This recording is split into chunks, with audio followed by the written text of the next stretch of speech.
Hello students, আজকে তোমাদের কাছে একটি নতুন ভিডিও নিয়ে এসে হাজির হয়েছি। আজকে তোমাদের ক্লাস 4-এর যে বৃত্তি পরীক্ষা ইংরাজি যে হবে, সেই ইংরাজি তোমাদের কি পড়ে? প্যারাগ্রাফ পড়ে। তোমাদের দেখো এই যে 2023 সালে এই যে প্রাইমারি ফাইনাল এক্সামিনেশান 2023 সালে তোমাদের পড়েছিল যে কোনো একটি বিষয়ে 4টি বাক্য লেখো। 6 নম্বর আছে। তোমাদের পড়েছিল Rabindranath Tagore, your school and rainy season. তোমাদের 3টে পড়েছিল, যে কোনো একটি লিখতে হবে। 4টি বাক্য বলেছে।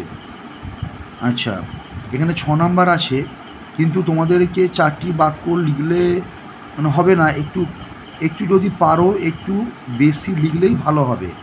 তো যেহেতু তোমাদের এই 3টি এর আগের বছর পড়েছিল, তো এই বছর তোমাদের ঈশ্বরচন্দ্র বিদ্যাসাগর, আমার মনে হয় ঈশ্বরচন্দ্র বিদ্যাসাগর ইম্পর্টেন্ট আছে।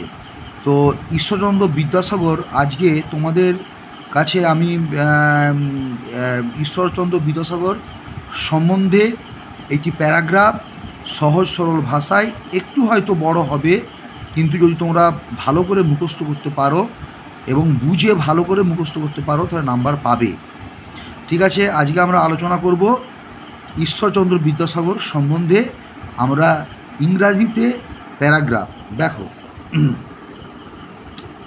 দেখো প্রথমে আছে, দেখো ঈশ্বরচন্দ্র বিদ্যাসাগর। দেখো আগে স্পেলিংটা দেখতে হবে। আইটা বড় হাতের লিখবে তোমরা, ISWAR, ঈশ্বরচন্দ্র, CHAN চন্দ্র, DRA Ishwarchandra Vidyasagar, VIDYA Vidyasagar, SAGAR। তাহলে ঈশ্বরচন্দ্র বিদ্যাসাগর তোমরা হেডিং দিবে, তারপরে লিখতে হবে। দেখো, Ishwarchandra Vidyasagar was a great son of Bengal. তাহলে কী হলো? ঈশ্বরচন্দ্র বিদ্যাসাগর ছিলেন এ গ্রেট, একজন মহান, সন মানে সন্তান, অফ বেঙ্গল বাংলার। তাহলে ঈশ্বরচন্দ্র বিদ্যাসাগর ওয়াজ ছিলেন এ গ্রেট, মহান, সন পুত্র বা সন্তান, অফ বেঙ্গল বাংলার। বুঝতে পেরেছ? ঠিক আছে, এই দেখো একটা বাক্য তৈরি করতে হলে প্রথমে কি হবে? সাবজেক্ট হবে। এখানে ঈশ্বরচন্দ্র বিদ্যাসাগর সাবজেক্ট, ওয়াজ হচ্ছে বিভার। ঠিক আছে, এখানে ওয়াজ হচ্ছে ভার্ব এবং বিভার। A great son of Bengal, এটা হচ্ছে আদার্স আছে। ঠিক আছে, দেখো হি ওয়াজ বর্ন, তিনি জন্মগ্রহণ করেছিলেন অ্যাট বীরসিংহ। বীরসিংহ বানান দেখো, BIR Birsingha, SINGHA Birsingha. In the district, DISTRICT district of Paschim Medinipur.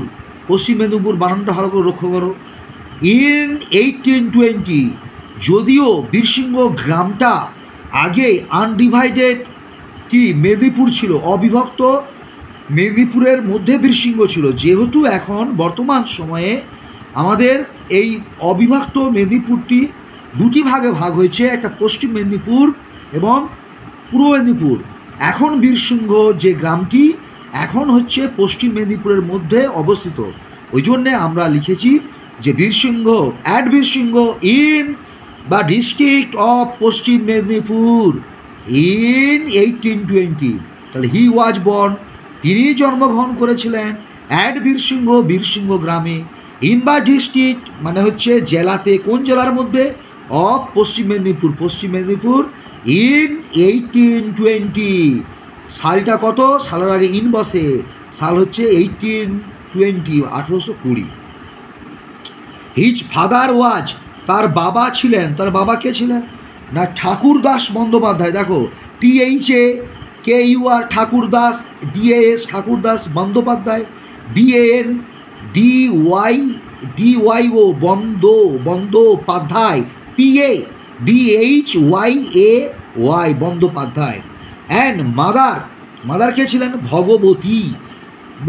BHVGAGOBTI Bhagabati Debi. Was a noble lady. Bhagabati Debi কেমন মহিলা ছিলেন? মহৎ। মহৎ কি লেডি? মহিলা ছিলেন। তাহলে হচ্ছে মহৎ মহিলা ছিলেন, লেডি।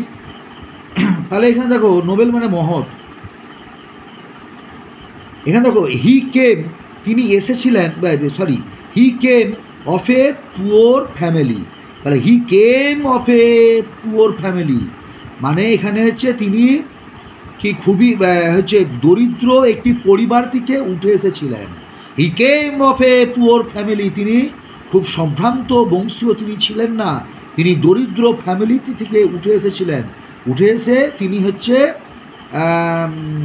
বিখ্যাত হয়েছিলেন এবং পাণ্ডিত্য অর্জন করেছিলেন। তাহলে হি কেম অফ এ পুওর, হি কেম তিনি এসেছিলেন, অফ এ পুওর ফ্যামিলি দরিদ্র পরিবার থেকে, family. He was very intelligent, তিনি ছিলেন ভেরি খুবই intelligent, INTELLIGENT intelligent, and devoted নিবেদিত বা উৎসর্গীকৃত, নিবেদিত, টু লার্নিং মানে শেখার ব্যাপারে বা শিখতে, যে কোনো কিছু শেখার ব্যাপারে বা পড়াশোনার ক্ষেত্রে এখানে এটাই বলতে চাইছে, শেখার ব্যাপারে তিনি ছিলেন নিবেদিত প্রাণ, উৎসর্গীকৃত প্রাণ। তিনি কোনোদিন ফাঁকি দিতেন না পড়াশোনায়, তিনি প্রচুর পরিশ্রম করেছেন। হিজ এডুকেশন তার শিক্ষা ওয়াজ স্টার্টেড শুরু হয়েছিল অ্যাট ভিলেজ পাঠশালা, গ্রামের যে পাঠশালা, তখন গ্রামে এই এখন যেরকম স্কুল স্থাপিত হয়েছে, প্রাইমারি স্কুল, হাই স্কুল, তখন কিন্তু এরকম স্কুল ছিল না, তখন হচ্ছে গ্রামে ছিল কি পাঠশালা। দেখো পাঠশালা বানান দেখো, PATH পাঠশালা, SHALA পাঠশালা। দেন তারপর হি কেম তিনি এসেছিলেন টু কলকাতায় উইথ হিজ ফাদার তার বাবার সঙ্গে, ফর স্টাডিজ মানে পড়াশোনা করার জন্য বা লেখাপড়া করার জন্য, ফর স্টাডিজ। হি অ্যাডমিটেড তিনি ভর্তি হয়েছিলেন ইন সংস্কৃত কলেজে। হি পাস দ্য এক্সামিনেশান তিনি উত্তীর্ণ হয়েছিলেন, তিনি পাস করেছিলেন, তিনি উত্তীর্ণ হয়েছিলেন এক্সামিনেশান পরীক্ষায়, উইথ ক্রেডিট মানে কৃতিত্বের সঙ্গে, অ্যান্ড গট দ্য টাইটেল কী পেয়েছিলেন? তিনি উপাধি লাভ করেছিলেন। গট এখানে লাভ করা, কী টাইটেল উপাধি লাভ করেছিলেন? অফ বিদ্যাসাগর উপাধি তিনি লাভ করেছিলেন। হিজ অরিজিনাল নেম তার কি আসল নাম ওয়াজ ছিল ঈশ্বরচন্দ্র বন্দ্যোপাধ্যায়। তার অরিজিনাল নেম আমরা জানি যাকে ঈশ্বরচন্দ্র বিদ্যাসাগর, কিন্তু তার নাম ছিল কি? ঈশ্বরচন্দ্র বন্দ্যোপাধ্যায়। তারপরে কি আছে দেখো, হি ওয়াজ এ সোশ্যাল রিফর্মার, তিনি ছিলেন একজন সোশ্যাল রিফর্মার। কি মানে হচ্ছে সমাজ সংস্কারক। এখানে সোশ্যাল রিফর্মার, সমাজ সংস্কারক। আমরা কাকে সমাজ সংস্কারক বলি? যিনি সমাজের উন্নতির জন্য অনেক কিছু করেন। তিনি বিধবা বিবাহ প্রচলন করেছিলেন, তিনি নারীদের জন্য বিদ্যালয় স্থাপন করেছিলেন এবং নারীরা যাতে স্কুলে যেতে পারে তার ব্যবস্থা করেছিলেন। এইসব তিনি কাজ করেছিলেন, ওই জন্য তিনি হচ্ছিলেন social reformer.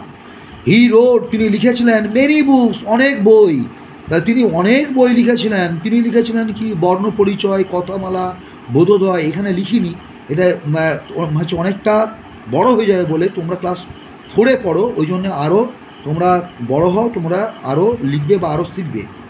He said many school তিনি স্থাপন করেছিলেন। সেট মানে এখানে স্থাপন করা, মেনি অনেক স্কুল, অনেক বিদ্যালয়, ফর ফিমেল, FEMALE ফিমেল, এখানে LE এটা এখানে উঠে গেছে, ফিমেল এডুকেশান মানে মহিলাদের শিক্ষার জন্য। অ্যান্ড ইন্ট্রোডিউস উইডো ম্যারেজ, এবং ইন্ট্রোডিউস উইডো ম্যারেজ তিনি বিধবাদের বিবাহ দিয়েছিলেন। ইন্ট্রোডিউস কি? বিধবা বিবাহ প্রচলন করেছিলেন। Introduce widow marriage, widow WIDO widow marriage, বিধবাদের কি আবার পুনর্বিবাহের জন্য তিনি ব্যবস্থা করেছিলেন। দিস গ্রেট এই মহান ম্যান ব্যক্তি ডায়েড মারা গিয়েছিলেন ইন 1891 1891 খ্রিস্টাব্দে। ঠিক আছে, তোমরা ভালো করে এটা মুখস্থ করবে, ভালো করে পড়বে। আর এটা কেমন লাগলো, এই প্যারাগ্রাফটি কেমন লাগলো তোমরা কমেন্ট করে জানাবে, অতি অবশ্যই কমেন্ট করবে। কমেন্ট করলে যদি ভালো হয়, কমেন্ট করলে কী হবে, ভালো হোক মন্দ হোক, আমাকে এই ব্যাপারে আরও একটু উৎসাহ তাহলে জাগবে যে ভালো হচ্ছে, তাহলে একটু ভালোভাবে আরও দেওয়া। যদি বলো যে না একটু আরও একটু ভালোভাবে হবে, তাহলে আরও ভালোভাবে আমি করার চেষ্টা করব। ঠিক আছে, রাখছি, ভিডিওটা বড় হয়ে যাচ্ছে। ঠিক আছে।